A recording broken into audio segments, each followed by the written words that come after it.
Pretty crazy to say this for me, but it's been 5 years since I left JP Morgan and investment banking back in 2018.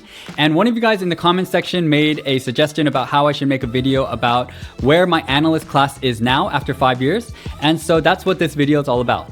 And so looking at today's agenda, I'll first briefly go over what the most common exit opportunities from investment banking are, then provide details on where my analyst class went, and lastly, go into the top 3 reasons analysts leave investment banking. All right, with that said, let's first go into the most common exit ops for investment banking analysts. 3 of the most common industries are collectively referred to as the buy side, and these include private equity, hedge funds, and venture capital, where bankers become investors. The next 3 I grouped together in the umbrella term industry, and they include corporate development, financial planning and analysis, and business operations. And in this category, bankers are helping one single business grow. The last 2 I would put in the category of miscellaneous, and this includes business school and investor relations, with the latter involving communicating with shareholders and potential investors. Exit opportunities are a hot topic in investment banking because there are so many that you can go into, and if you're watching this video because you're interested in eventually breaking into investment banking, there is a resource I highly recommend called Wall Street Prep. Wall Street Prep offers financial modeling courses so you can be ready not just for interviews,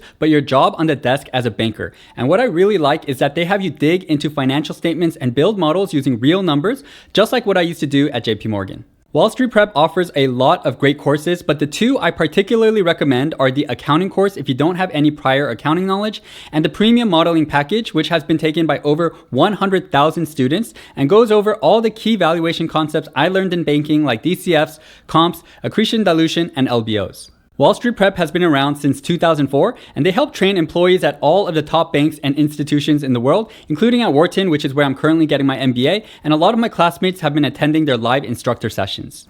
One last thing is, if you're interested in a course from Wall Street Prep, be sure to use my code rareliquid to get 20% off, and I'll leave a link to all of this down in my description below. Okay, now next up, let's look at my JPM analyst class and see what they're all up to 5 years after banking. For a quick bit of context, I used to work at the JP Morgan San Francisco Healthcare Group, and there used to be only around 2 to 4 new analysts every year. As a result, in order to create a larger sample size, what you see here first are the 11 analysts I personally worked alongside in San Francisco throughout my 3 years at JP Morgan, and below that are the 10 analysts from the New York Healthcare Group who are all just from one class, since I couldn't get the names for all the New York analysts during my time at JP Morgan. As you can see here, analysts typically stayed in banking at JPM anywhere from 1 to 5 years, with an average of 2.5 years, and only 6 stayed on to become associates. I then broke down where my colleagues went right after banking, and you can see that 12 out of 21 in the green here went to the buy side, with the majority going into private equity, while 7 out of the 21 in the blue went to work in industry at companies. This left 2 anomalies, with only 1 going straight into business school at Harvard, and then good old me, who decided to be an oddball and start my own business, which actually was a clothing brand that I worked on for 2 years before rareliquid. I then took a look at where my colleagues are today, and for the most part, everyone is still doing the same thing but have been promoted a few times. That said, a few interesting things to point out. First, only 2 work at hedge funds today. Second, 5 of us, including myself, decided to get an MBA.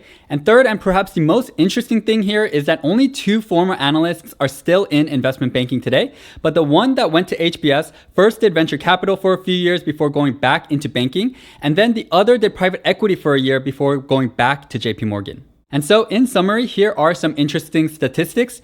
29% of the 21 analysts were promoted to associate, and 57% of analysts exited to the buy side, while 33% went into industry jobs. 24% of analysts also eventually ended up going to business school, while only 10% are still in investment banking. The numbers are also fairly consistent across San Francisco and New York, but I do think that New York analysts tend to leave notably more quickly after their 2 years and tend to skew more to the buy side, especially private equity. Overall, I'd say the data wasn't insanely surprising and kind of shaped out how I expected, but let me know if you guys thought differently down in the comments below. Also, one really quick thing, I've been working really hard on creating a how to get into investment banking course that's going to cover everything from resumes to industry information about recruiting, networking, technicals, behaviorals, and a whole lot more. So if you're interested in any of this, I'm giving away 50% discounts for those who sign up early using my link down in the description below. All right, with that said, let's now go into the main reasons analysts leave investment banking. The first reason most people know about, which is that you just get tired. The work-life balance and the rough, long hours kind of grind you down. But I will say that the hours in banking are often a little bit overstated because there are a lot of highs and lows. And the more senior you get, as you get into the VP, director, managing director levels, your hours become way better. But with that said, most analysts are working anywhere from 70 to 100 plus hours a week, and that just gets really tiring. It was like having the life sucked out of you. The second reason most analysts leave are just because of the wide range of exit opportunities that provide so much different variety and choices.